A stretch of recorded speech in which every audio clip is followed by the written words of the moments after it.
ቤተሰብ እንዴት ዋላችሁ? እኔ እግዚአብሔር ይመስገን በጣም ደህና ነኝ። እንግዲህ ያው እርግዝናው እርግጥ ሆኗል፣ ተረጋግጧል። በነገራችሁ ላይ ማለት ነው ቪዲዮ ሰርቼ ግማሽ 6 ደቂቃ ነው ምናምን ሰርቼ ልክ ሳልጨርሰው ሴትዮዋ ስልክ ደወለችብኝና እግዛ እሷን አውርቼ ስልኩን ጥየው ሄጄ ተመልሼ ስመጣ ልጅቱ ስልክን እየነካካችሁ ነበር ነው ያወራሁት፣ እንዳለ ጠፍቷል ማለት ነው። እና ቤተሰብ ልጁ እውነት ስለሆነ የተጨነቃችሁ የተቸገራችሁ አላችሁና በመጀመሪያ ደረጃ ይህንን ቪዲዮ ወይ ደግሞ እየሰሩ ያሉትን የሰሞኑ ልክ ተከታታይ ድራማ እንደምታዩት አድርጋችሁ እዩት።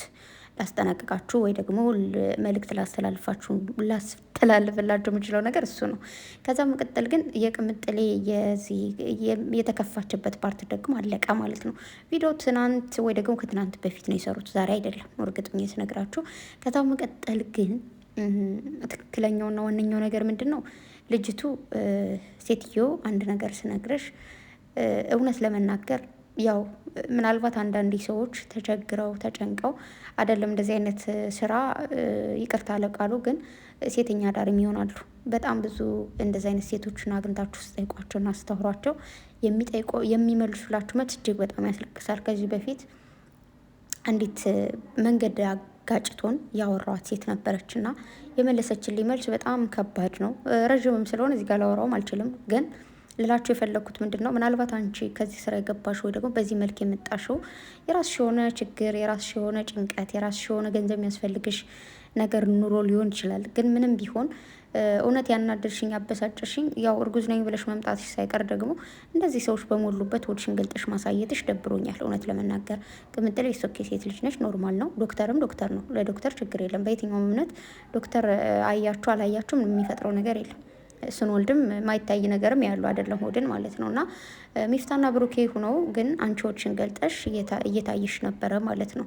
በመቀጠል ደግሞ ምንድን ነው ትናንት እንደዛ ጨርቅ ጨማምራ ነገሩን አበላሽተው ነበረ። ልጅቱ እርጉዝ ነች እውነት ለመናገር ግን ያ ማለት የብሩኬ ልጅ ነው ማለት አይደለም። ኢትዮጵያ ውስጥ ብሩኬ ብቻ ነው ወይ ወንድ ያለው? ጥያቄ ስጠይቃችሁ በጣም ብዙ ወንዶች እኮ አሉ። እንዴ ምን ነው ልጅቱ ስላረገዘች ብቻ ተጨነቃችሁ? ልጅቱ እኮ አረገዘች ተባለ እንጂ ዲኤንኤ እኮ አይደለም ተመርምሮ የብሩኬ ልጅ ነው የተባለው። እንዴ ማርገዟ ምን አስጨነቃችሁ? ዲኤንኤን ተመርምሮ የብሩኬ ነው ቢባል ምን ልትሉ ነው? እና ደግሞ ልጅ ጸጋ ነው፣ ምንም የሚያበሳጭ የሚያናድድ ነገር የለውም፣ ያድጋል። በሽታ እኮ አይደለም። እናቶች አባቶች ወይም ደግሞ ሌላ ሰዎች ምን ይላሉ? ችግር የለም ልጅ ልጅ ነው፣ በሽታ ነው መጥፎ ይባላል ሳይሆን እውነትም ነው። በሽታ እስከ እድሜ የዘላለማችሁ ከእናንተ ጋር ነው የሚኖሩ። ልጅ ግን ሲረገዝ 9 ወር ነው የሚያስጨንቃችሁ። ከዛ በኋላ ከእናንተ ይላቀቃል። እናንተ የተወሰነ አመታትን ትለፉለት አላችሁ። ከዛ በኋላ ይለፋላችኋል ልጃችሁ ለራሳችሁ ማለት ነው። ሶስ ኦኬ ኖርማል ነው። ባይዘዊ ልጅ ለመውለድ የሚሳሉ በጣም ብዙ ሰዎች አሉ። ልጅ እየፈለጉ ግን ልጅ አጡ ማለት ነው። ልጅ አልወልድም አልፈልግም ምናምን እያሉ ታውቃላችሁ፣ ሴቶች የምንጠቀመው ነገር እሱን ተጠቅመው ግን አንድ ልጅ ወይ 2 ልጅ ከዛ በላይ አላልፍ ሲሉ እግዚአብሔርን ያማርራሉ። ልጅ ብሰጠኝ፣ ከዛ ደግሞ ልጅ የተሰጣቸው ደግሞ ልጅ ለምን ሰጠኝ ይባላል። እና እውነት ለመናገር ያው እንግዲህ እህታችን ልጁ ሳይወለድ ገና ከወድሹ ነው ሸቅለሽበታል፣ እየሸቀልሽበት ነው፣ ብቻ ነግደሽበታል ባጭሩ። እና አንዳንዴ ደግሞ ቆም ብላችሁ ማሰብ ያለባቸው እህቶች ምንድን ነው እኛ ስለተወለድን እናቶች አባቶች ታግለው ስላሳደጉን ለዛሬ ደርሰን መልሰን እነሱን እየጣርን ነው አይደል? አሁን እየጣርን ስላችሁ ቢያንስ የተሻለንን ነገር እያገዝን ነው። ከነሱ እገዛ መውጣት ራሱ ማገዝ ነው። ለእኛ የሚያደርጉትን ነገር ለራሳቸው ነገር ያደርጋሉ። ተግባባን? ከነሱ እጅ ወጣችሁ ለራሳችሁ ማስተዳደር ስትጀምሩ ለእናንተ የሚሉትን ለራሳቸው ያደርጋሉ ማለት ነው። ከዛም አልፎ ደግሞ እኛ አቅማችን እያገዝን ነው። ተግባባን? ስለዚህ ሶኬ ኖርማል። የብሩኬ ልጅ የምር እንኳን ቢሆን ምንም የሚያስለቅስ የሚያዘልል ሪምባ የሚያስብል ነገር የለም። ኖርማል ነገር ነው። የሚያናድደው የሚያበሳጨው ያው በድብቅ የሆነ ነገር መሆኑ እንጂ የድብቅ ልጅ ደግሞ ከባድ ነው። ልክ አባቱን ነው የሚመስለው ይባላል። እና ምንድን ነው ልጅቱ ባለ ትዳር ነች። የራሷ የሆነ ትዳር፣ የራሷ የሆነ ባል፣ የራሷ የሆነ ፍቅረኛ አላት። ቀልዱ ቀልድ ነው። ያው ባንጋሊ ምናምን ስላችሁ ስታናደኝ ነው የሰደብኳት መስሎኝ ነው።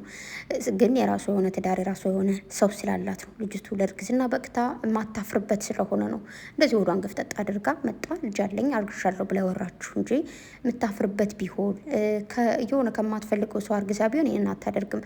ያው ባሏ ጋርም ተስማምተው ነው ነገር አድርጎ ሊሆን የሚችለው ብቻ በአንድም በሌላም በሉት ልጅቱ የእውነት አንዳንዴ ፊልም ራሱ ሲሰራ እኮ ስሬት የምር ነፍሰ ጡር የሆኑ ሰዎች ይሰራሉ። ልክ እንደዚህ ለማረጋገጥ ምናምን እንደዚህ አይነት ነገር ሲሰራ ማለት ነው።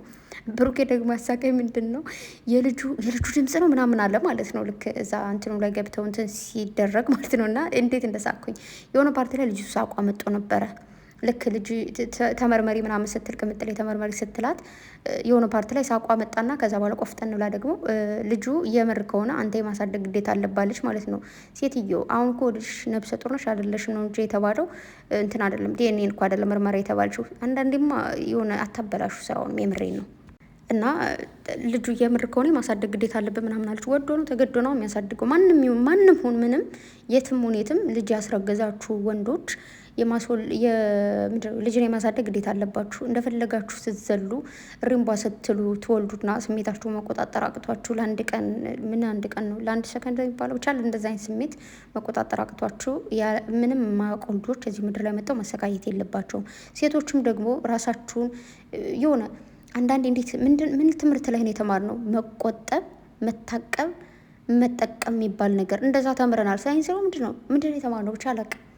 ይሄ የሆነ ምንድን ነው መጠንቀቅ፣ መወሰን፣ መጠቀም ምናምን የሚባል ነገር አለ። ተግባባን? ዝም ብላችሁ ሁልሽም ለስሜትሽ ዘይና እነዚህ ምንም ማያውቁ ልጆች እዚህ ምድር ላይ መጥተው መከራቸውን ይበላሉ ማለት ነው። ስለዚህ ለዚህ ነገር ጥንቃቄ አድርጉ። እሱን ነው ምላችሁ። በመቀጠል ቅምጥሌ ደግሞ አንቺን እንደማይፈልግሽና ከአንቺ ጋር እንደማይሆን አውቄያለሁ። ስለዚህ እሱም እንዲሰቃይ አልፈልግም፣ እኔም ደግሞ እሱን አጥቼ መሰቃየት አልፈልግም። እውነቱን ማወቅ ፈልጋለሁ ነው ያለቻት። ተግባባን? ያን እውነት ማወቅ የፈለገችው ቅምጥሌ ከዚህ በኋላ ጊዜ ማባከን አልፈልግም ነው። ተግባባን? ማንኛውም ሴት እውነት ለመናገር ማድረግ ያለባትና መወሰን ያለባትን ውሳኔ ነው የወሰነችው። ቅምጥሌ ደግሞ ምንድን ነው ያለችው? ልጅቷ ያለች 6 ወር ነው ብላለች። ስለዚህ ከእሷ ጋርም እውነት አለ። ሴት ልጅ ነች። ማንነቷ ነው ደግሞ ክብሯን ዝቅ አታደርግም፣ የውሸቷን ቢሆን ብላለች። ቅምጥሌ እኮ ምርጥ ሰው ነች። እግዚአብሔርን በዚህ ማሉናም በቃ ለሰው ታስባለች። በቃ እንዴት ነው ሴት የምር ሴት ስትሆኑ እንደዚህ ነው። የሴት ስሜት ይገባቸዋል። በቃ ወንዱ ነው ደግሞ ወንድ ስሜት ይገባዋል። ወንድ ልጅ አንዳንዴ ወድቆ ስታዩ ወንዶች እሱ ደግሞ እንዳለል ትላላችሁ። ወንድ ልጅ አልቅስ ያለው ማን ነው? ወንድ ልጅ ስሜት የለውም ያለ ማን ነው? ማለት ተደብቀው ነው የሚያለቅሱት። ለዛ እኮ ነው ተደብቀው የሚያለቅሱት። ደግሞ በጣም ብዙ መከራቸው የሚደብቁት ወንድ ልጅ ሲያለቅሱ የሆነ ግፋቸውን መከራቸውን ሲናገሩ ወንድ አይደል እንደ እጭ ይባላል ማለት ነው። ግን እንደዛ አትበሉ። ወንዶች ያልቅሱ እሪ በሉ፣ ግን በፍቅር ስታለቅሱ ግን ደስ አይልም። አሁን ላይ እየተጃጃላችሁ ነው። ውይ በፍቅር አታልቅሱ በእናታችሁ። ሴት ልጅ ቆፍጠን ስትል ሄድኩ ስትል ጥርግ አፈር ደች ብዬ ስትላት ከዛ በኋላ ፉንቃው ጥብስ አድርጓት ትመለሳለች። ከዛ ውጭ ጥለሽኝ ሄድሽ ምናምን ብለህ ካለቀስክ በናት ትተከላለህ እንጂ እሷ አትፈልግም። ስለዚህ እንግዲህ ብሩኬ ቅምጥሌ ነው የሚፈልገው። ከዛ ደግሞ ምን አለ ልጁ ግን የእውነት የኔ ከሆነ አለቅሽ ምናምን የኔ ካልሆነ አለቅሽ ምናምን አላት ማለት ነው። እና አንዳንዴ የሆነ ፓርት ላይ ታበላሹታላችሁ። እና ምንድን ነው ያው አንዳንዴ ምንድን ነው ቅምጥሌ ያለችው ነገር አለ። ቀድሞ ነበር እንጂ መጥኖ መደቆስ አሁን ምን ያደርጋል ምጣድ ጥዶ ማልቀስ ይባላል። አንዳንዴ የሆነ ነገር እንትን ምንድን ነው ይሄ ድፍት የሆነ በቃ አይደለ አንዳንድ ነገር ማይደርስብን ይመስለናል። ምንድን ነው የሚባለው ደግሞ አይመስል መስሏት ምንድን ነው ከምንግር እንትን አለች ይባላል። እና አንዳንድ ነገሮች ሰው ሲያደርጉ እኔ ግን ግርም የሚለኝ ማለት ነው እግዚአብሔርን ጥያቄ ነው። ወንዶችም የሆነ ነገር ሲያደርጉ ልጅ የሚመጣ አይመስላቸውም ወይ? ሴቶችም የሆነ ነገር ሲያደርጉ ልጅ የሚመጣ አይመስላቸውም ወይ? እኔ እንደው ገና እንደው ሰላም ስልም የሆነ ነገር እኔን ነክተው የሆነ ነገር የሚያደርግ ነው ይመስለኝ። እግዚአብሔርን መጠንቀቅ አለብን በጣም። አንዳንዴ ለራሳችሁ ህይወት ብቻ ሳይሆን ነገ ለልጃችሁ ህይወት አስቡ። የእንደዚህ አይነት ህይወት የብዙ ሰዎች ይበላሻል ምናምንና ከዚህ ነገር ተቆጠው። ምናልባት እንግዲህ የዚህ ፓርት አልቋል። ቅምጥሌም ሆስፒታል የነበረችበት እንግዲህ ደህና ነች። የለቅሶ ፓርት ማለቀ። ብሩክ ያው ልሸኝሽ ምናምን ሲላት ቅምጥሌ አልፈልግም ብቻዬን ነው የምሄደው ብላ እንግዲህ እንዳያችኋት ቆፍጠን ብላ ወጣለች። ብሩክ የሆነ ፓርት ላይ ልጅቱ ሆዷን ስትታይ ራሱ እጅ በጉንጩ አድርጎ ምናምን ሳቁ መጥቶት ነበረ ማለት ነው።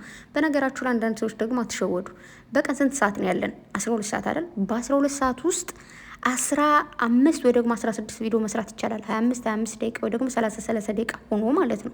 ተግባባን? ምን 25 ደቂቃ ከሆነማ ከዛም በላይ በጣም ብዙ ቪዲዮ ነው የሚሰራው። ተግባባን አይደል? አንዳንድ ሰዓት እንኳን ሆኖ 12 ቪዲዮ መለቀቅ ይቻላል። ስለዚህ በአንድ ቀን የተሰራው 3-4 ቪዲዮ ስትባሉ እንንንን የምትሉ አረ እንደሱ አትበሉ። ተው እባካችሁ፣ እንደዛ አይባልም። ለማንኛውም ይመቻችሁ። በጣም ጎበዞች ናችሁ። እውነት ለመናገር ተዋታችሁታል። የሆነ በቃ የሆነ እኔ ግን እየጠበቅኩ የነበረ ይቅርታ አድርጉልኝና በወዴ ይዤው ከምከነከል ልንገራችሁ። ባለፈው ብሩኬ ስለእናንተ የሆነ እንትን ስራ አለን ብሎ ነበርና በዚህ ሳምንት ራሱ እየጠበቅኩኝ ነበረ ምናምን ማለት የሆነ ነገር ምናምን ብዬና ብሩኬ ስለኛ የጀመራችሁት የት ነው? መቼ ነው የምትለቁት? ቅምጥሌም እንደዛው ልጠይቃችሁ ስለ እናንተ ምንሰራዋለ ስላላችሁ ባለፈውም የሆነ እንደዛ ብላችሁ ነበር፣ ግን ሌላ ስራ ነው የሰራችሁት። አሁንም እንደዛው። ስለዚህ ቀጣይ የእኛን ስራ ነው የምንፈልገው። ስለኛ አይኖ ሌላ በጣም ብዙ ስለ ስደት ስለ አረብ ሀገር ሴት የተሰራ ብዙ ድራማም አለ ፊልምም አለ። ግን በቃ በእናንተ ሲሆን ያምራል። በደንብ ስለኛ ጠለቅላችሁ ስለምታውቁ ምናምን በሚለው ነው። ስለዚህ የሆነ ቀን ብትሰሩ በጣም ደስ ይለኛል። አሁን ደግሞ አሁን የሰሞኑ ደግሞ እኔ እየመሰለኛለሁ የነ አብርሃምና የሩታ ደራሲ ገባባችሁ መሰለኝ። እንደው በየት እንዳገኛችሁ አላውቅም። እሱ ነው የሆነ ነገር ሹክ ብሏችኋል። እናንተም አይን አታረጉ። ብቻ ጨረቃዎቼ ይመቻችሁ። ለማንኛውም እንዳልኳችሁ ነው። የተወሰነ ፓርቱ በጣም ይደብራል፣ የተወሰነ ፓርቱ ደግሞ በጣም ያስተምራል። ስለዚህ እንግዲህ የወደድነውን የፈለግነው መርጠን ማንሳት ደግሞ የኛ እንትን ነው። ለምሳሌ 50 ደቂቃ ቪዲዮ ብታዩ ከዛ ደቂቃ ሁሉ የ5 ደቂቃ ብቻ ሊሆን ይችላል ትምህርት የሚሰጣችሁ፣ ሌላው ሙሉ ደባሪ ሊሆን ይችላል። ግን ዋናው ነጥብ ማግኘታችን ነው። እኔ ራሴ የሆነ ነጥብ አግኝቻለሁ።